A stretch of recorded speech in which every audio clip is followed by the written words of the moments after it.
warahmatullahi wabarakatuh. Alhamdulillah, hari ini kita dipertemukan kembali. Perkenalkan, dengan saya Muslihin, MPD, dosen program studi pendidikan geografi Universitas Al-Muslim. Saya di Al-Muslim mengampu beberapa mata kuliah pendidikan geografi. Salah satunya itu mata kuliah geografi hewan dan tumbuhan. Dalam pembelajaran geografi, mahasiswa ada yang belajar teori di kelas, ada yang mahasiswa belajar langsung di objek kajian di alam. Objek kajian penelitian saya selama ini, penelitian dan pengabdian saya selama ini kebanyakan yaitu mengambil objek kajian di alam, kemudian ditransformasikan menjadi media dan sumber belajar pendidikan geografi. Adapun mata kuliah geografi hewan dan tumbuhan yang saya ampu selama ini mengkaji bagaimana hakikat geografi hewan dan tumbuhan. Di sini mengkaji di mana perbedaan flora dan fauna. Pada kajian geografi ini berbeda dengan apa yang dikaji oleh prodi-prodi yang lain. Di pendidikan geografi ini lebih mengkaji kepada bagaimana persebaran hewan dan tumbuhan di dunia dan di Indonesia. Kemudian bagaimana mengkaji tentang faktor persebaran flora dan fauna dunia dan di Indonesia. Kemudian juga mengkaji bagaimana pembahagian zonasi flora dan fauna. Zonasi ini di Indonesia saja terdiri dari 3 zonasi, zona asiatis, zona peralihan, dan zona australis. Jadi mahasiswa nanti setelah pembelajaran ini, mahasiswa dapat mengetahui terkait tentang persebaran flora dan fauna di Indonesia serta faktor pendukung penghambat persebaran flora dan fauna di Indonesia, serta mahasiswa dapat mengetahui pembagian zonasi flora dan fauna. Dan setelah pembelajaran ini, mahasiswa juga lebih mencintai bagaimana makhluk hidup yang ada di Indonesia dan dunia ini. Kemudian faktor penentu persebaran flora dan fauna ini dibagi menjadi beberapa bagian. Di sini ada iklim, ada topografinya, ada jenis tanah, kemudian ada hubungan interaksi makhluk hidup ini dengan manusia. Kemudian yang pentingnya ada faktor geologi. Nah, faktor geologi ini sangat berperan penting bagaimana terjadinya persebaran flora dan fauna dunia ini. Lebih jelasnya dan lebih mendetailnya, kita bahas mengenai persebaran flora dan fauna dan faktor yang mempengaruhi persebaran. Mari kita belajar untuk pertemuan ini dengan mahasiswa pendidikan geografi semester 4. Terima kasih. Assalamualaikum warahmatullahi wabarakatuh. Assalamualaikum warahmatullahi wabarakatuh. Waalaikumsalam warahmatullahi wabarakatuh.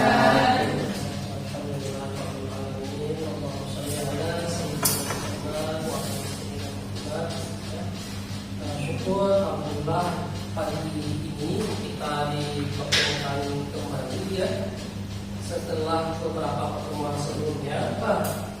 Sehat semuanya? Sehat ya? Semua sehat. Materi kita itu hewan dan tumbuhan. Hewan dan tumbuhan. Sebelumnya kita telah membahas yaitu makna geografi hewan dan tumbuhan, hakikatnya bagaimana kaitannya dengan ilmu geografi, karena hewan dan tumbuhan itu kan identik dengan makhluk hidup. Kalau geografinya kita bahas juga. Nah, biar ada beda antara ilmu lain dengan kita di geografi, kita akan bahas dari segi mana bedanya. Kita sudah bahas sebelumnya. Nah, kemudian pada hari ini juga kita akan membagi kelompok setelah ada juga kalian akan tampil ya di depan. Kemudian juga ada ya. Oke, materi kita yaitu geografi hewan dan tumbuhan. Materinya apa hari ini yang kita bahas? Yaitu tentang wilayah persebaran flora dan fauna. Ya. Kalau gambar di depan ini, ya, itu gambar apa? Komodo. Kalau komodo itu ada di wilayah mana?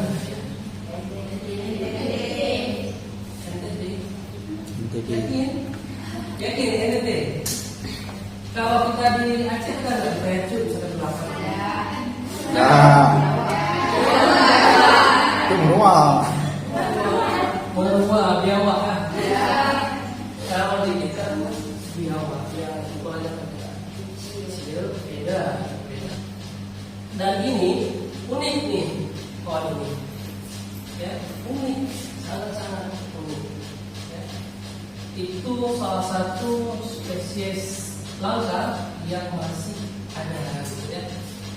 Spesies langka yang masih ada, spesies dunia, tapi adanya di Indonesia.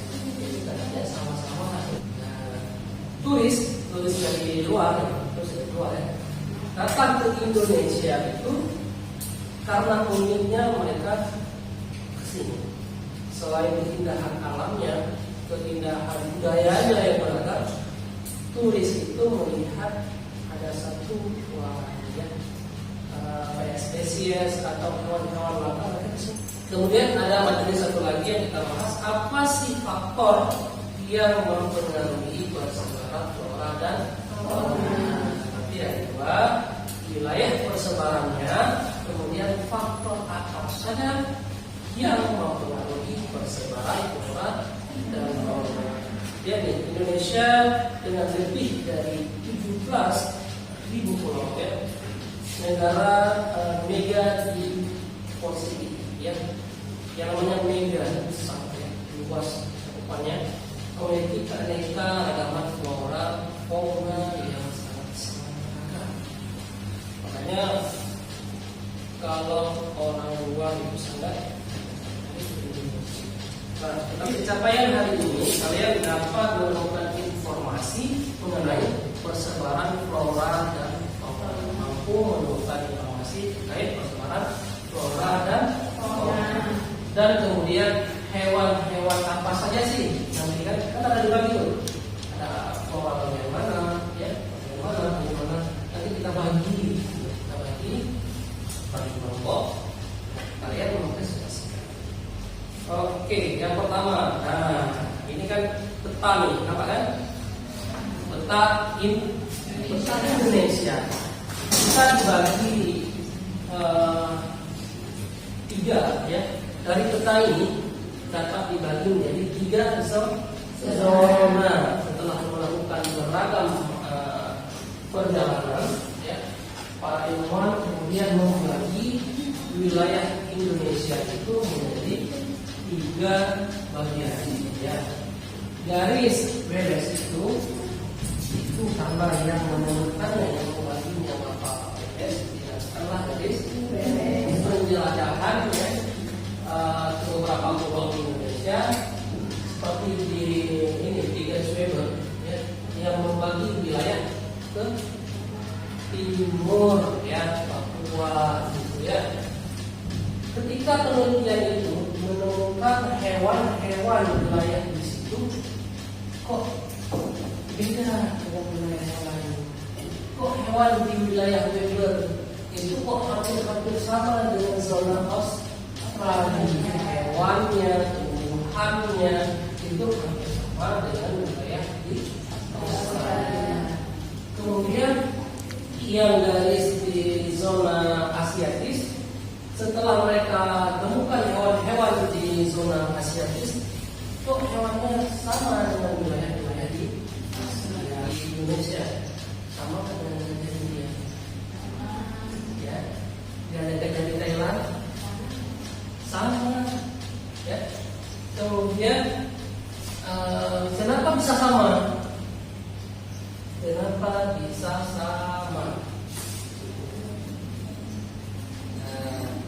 Kenapa bisa sama hewannya? Diulang lagi. Di situ ada faktor geologinya. Ya. Kita lihat sejarah geologinya. Pernah mendengar bumi kita itu namanya yang dulunya benua-benua itu menggantung, ya, karena proses geologi daratan itu berubah, ya, karena faktor geologi ada perubahan, ada tahu kan? Pada belajar geologi, tahu ya? Karena proses itu sebahagian dari beberapa benua itu terjadi pergeseran. Sehingga kalau dulu tidak proses geologi, hewan yang di daerah Malaysia, India bisa jalan-jalan ke Indonesia, bisa jalan-jalan ke Aceh, ya, ketemu sama kawan-kawannya bisa.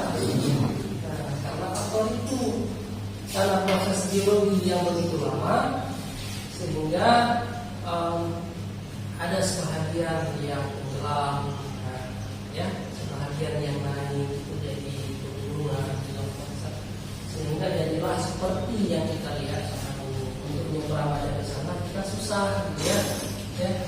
Mau menyeberang ke Malaysia jalan kaki kan nggak bisa, ya, harus naik kapal, pesawat. Kalau dulu pada masanya itu hewan ini bisa nyebrang, nah, kapal pesawat, kapal nyebrang, jalan-jalan, bisa juga sampai di Aceh. Nah, di Aceh jodohnya gitu, jodohnya dari India, Aceh, dari sana, ya, jodohnya misalkan gajah kita ketemu dengan gajah di India atau di Thailand, dilangsungkan pernikahannya, makanya sama, ya. Nah, ada sebahagian karena dulunya sama, udah apa ya namanya,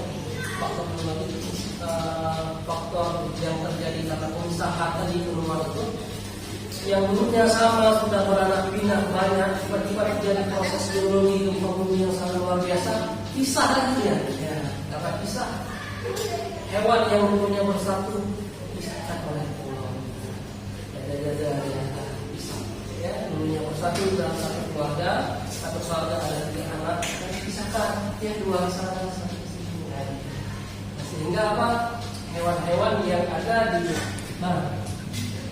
zona peralihan di mana dia? Sulawesi masuk. NTB.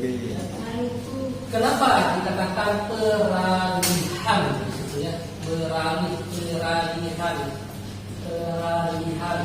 Hewan-hewannya unik, gitu ya. Ada yang sama, ada babi, rusa, ya. Aneh-aneh. Banyak hewan-hewan ini yang tidak ditemukan di wilayah zona ya, tidak ditemukan di wilayah zona australis, tapi hewan khusus dari wilayah zona. Nah, faktor-faktornya, hewan-hewan jenis apa, keanehan apanya, kita nanti akan membagi ke kelompok. Nah, kita akan membagi ke kelompok. Kemudian faktor persebaran flora dan fauna, ya, kita bahas di awal, ya. Iklim itu suhu, ada yang hewan tahan dengan suhu dingin, ya, karena seleksi alam itu ada yang beruang untuk besar kulitnya dan bulunya tebal putih, ya. Itu kan seleksi alam ya. Kalau bulunya kayak beruang kita tipis, biasanya ditutup. Alam. Kalau beruang itu kita dia kepanasan nanti, ya, beda-beda ya karena seleksi alam. Kemudian ada jenis tanah. Nah, kalau jenis tanah ini pada kuota berubah dulu, ya. Jenis tanah berubah sedikit. Kemudian ada topografi. Kalau interaksi dengan manusia, topografi apa tadi? Tinggi. Oke. Interaksi dengan manusia. Wilayah persebarannya dibagi menjadi 3. Asiatis, peralihan, dan australis. Ini yang akan kita bagikan ke kelompok. Maka kita bagi 4 kelompok. Yang pertama ini yang bagi yang 3 kelompok tentang Asiatis, Wales, Australis. Yang satu lagi itu mengkaji bagaimana menjaga hewan-hewan itu supaya tidak punah, apa sih solusinya. Ya, kita bagi kelompok Asiatis penting. Ayo masing-masing yang ketuanya di depan. Satu, yang empat ya. Depan benar. Akan diambil siapa yang dapat itu yang akan nanti di Bapak nih.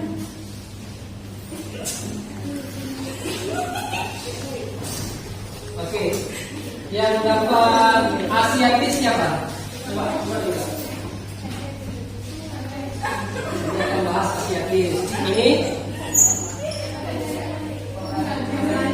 Australis. Ini perkawinan, berarti ini Cara menjaga dan melindungi ya. Oke,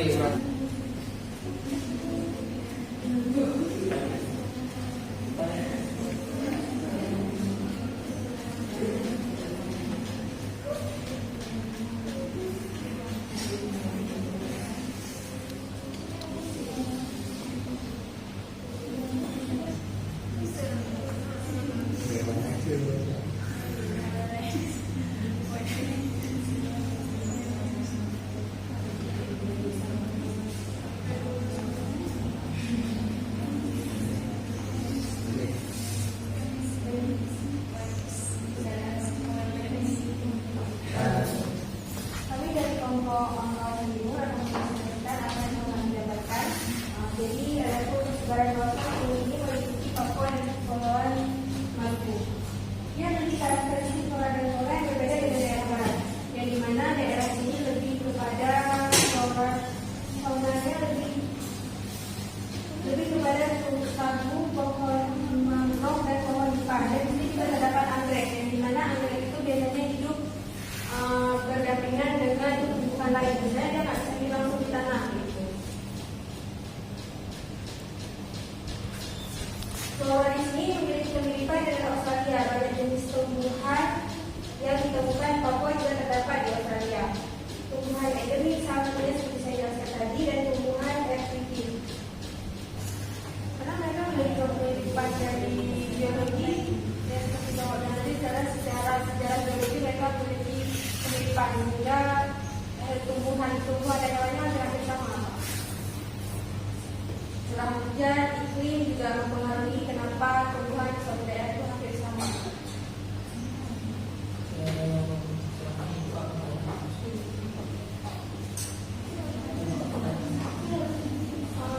Jadi ada yang bertanya tentang menjelaskan atau mungkin ada yang pernah menjelaskan? Assalamualaikum warahmatullahi wabarakatuh. Saya Farhadi dari kelompok Beralira.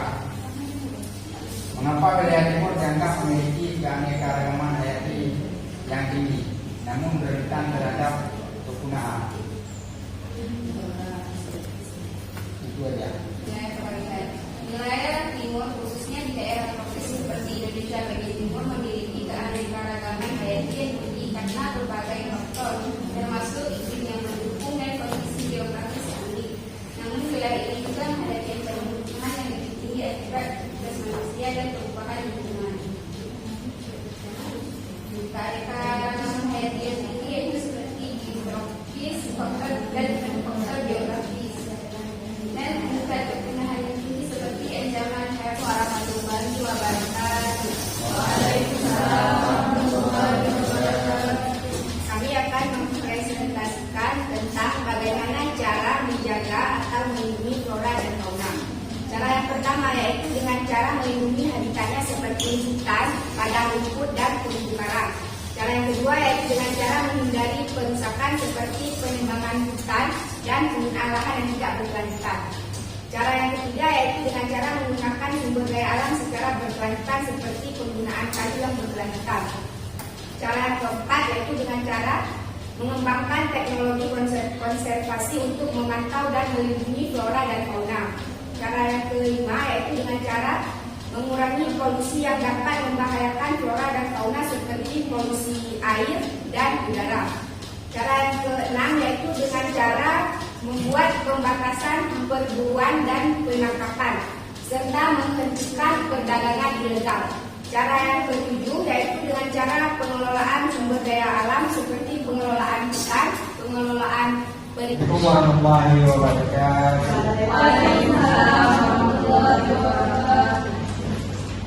Jadi kami akan mempresentasikan garis peralihan atau garis peralihan. Garis peralihan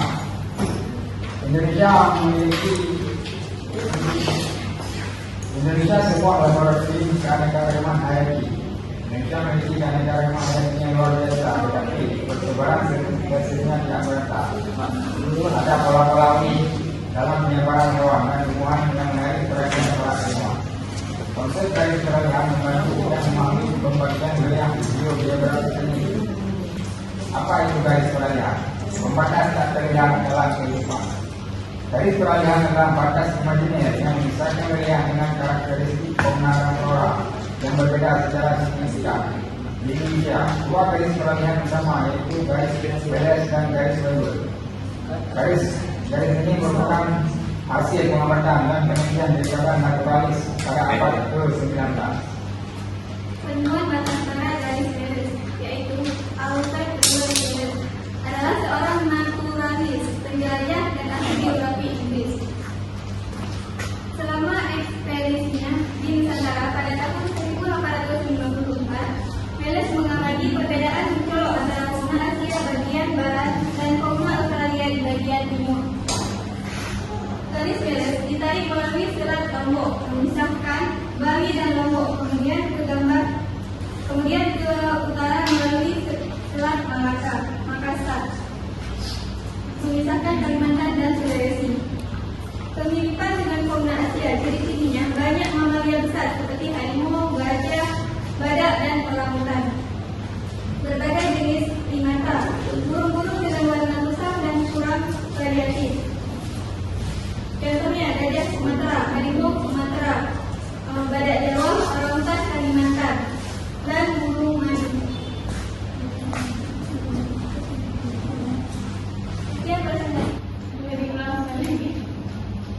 Mengapa wilayah peralihan menjadi tempat hidup bagi hewan-hewan endemik yang tidak ditemukan di wilayah lain?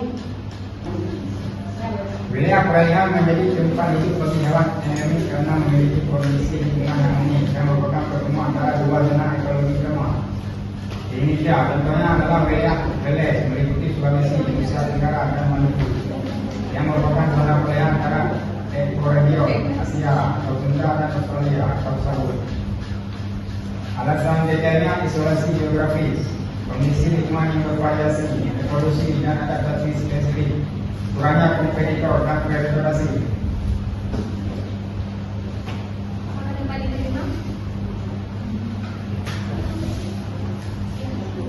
Kesimpulan dari presentasi ini, Indonesia sebuah kombinasi kehidupan yang menakjubkan. Garis Beles dan garis Weber adalah konsep penting yang menjelaskan pembagian wilayah geografi di Indonesia. Pembagian ini menghasilkan keanekaragaman hayati yang unik dan menarik, dengan zona peralihan yang kaya spesies endemik. Memahami garis peralihan adalah kunci untuk menghargai dan melindungi warisan alam Indonesia. Sekian dari presentasi kami. Assalamualaikum warahmatullahi wabarakatuh. Luar biasa ya, bagaimana tampil hari ini ya, membuat servis peralihan dan zona australis, kemudian ada satu dia bagaimana pokok menjaga atau melestarikan flora dan fauna ya. Kalau buat kita semua biasa berada di ujung perkuliahan kita hari ini ya. Bapak ingin ada satu atau dua orang yang mengambil kesimpulan atas perkuliahan kita hari ini. Siapa yang ingin? Ini kesimpulan daripada perkuliahan hari ini. tentang persebaran flora dan fauna di Indonesia. Jadi persebaran flora dan fauna di Indonesia dibagi menjadi 3 wilayah utama berdasarkan garis Wallace dan Weber, yaitu Asiatis, wilayah barat, peralihan wilayah tengah, dan Australis, wilayah timur. Dan wilayah persebaran flora dan fauna wilayah barat meliputi Sumatera, Jawa, Bali, dan Kalimantan.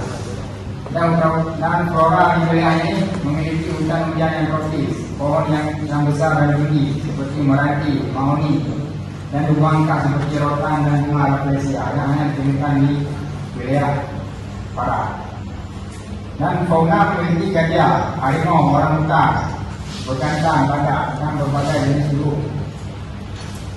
Karakteristik wilayah tengah atau peralihan meliputi wilayah Sulawesi, Nusa Tenggara, Maluku, dan pulau-pulau kecil di sekitarnya. Dan floranya ialah tumbuhan yang tahan kering seperti lontar, kayu manis, dan anggrek. Dan memiliki fauna yang endemik seperti anoma, babi rusa, maleo, tarsius, dan burung kakak tua yang berunik. Dan karakteristik wilayah timur atau Australis meliputi Papua dan pulau-pulau kecil di sekitarnya. Flora hutannya hutan tropis dengan jenis pohon sagu, mangrove, dan tumbuhan khas seperti eukaliptus. Faunanya meliputi kanguru, walabi, kasuari, cendrawasih, dan berbagai jenis burung berwarna-warni. Dan faktor-faktor yang mempengaruhi persebaran ini letak geografis, kondisi iklim, kondisi tanah, sejarah geologis. Indonesia memiliki kawasan konservasi yang luas untuk melindungi keanekaragaman hayati. Upaya pelestarian flora dan fauna sangat penting untuk menjaga keseimbangan ekosistem dan mencegah kepunaan spesies. Satu lagi, saya ingin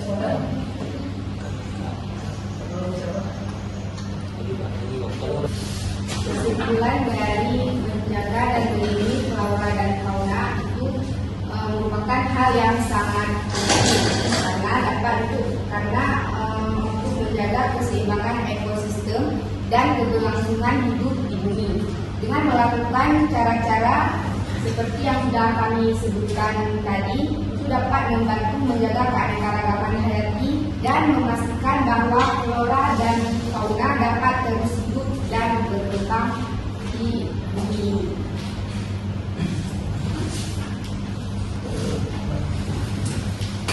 Pemirsa, pertemuan kita hari ini kenapa tadi sudah disampaikan yang kita semua ini ya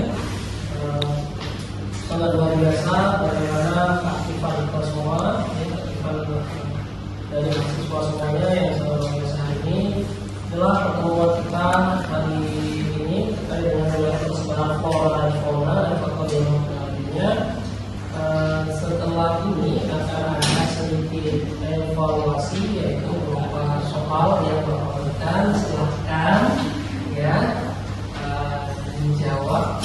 Sekian pertemuan perkuliahan kita hari ini. Assalamualaikum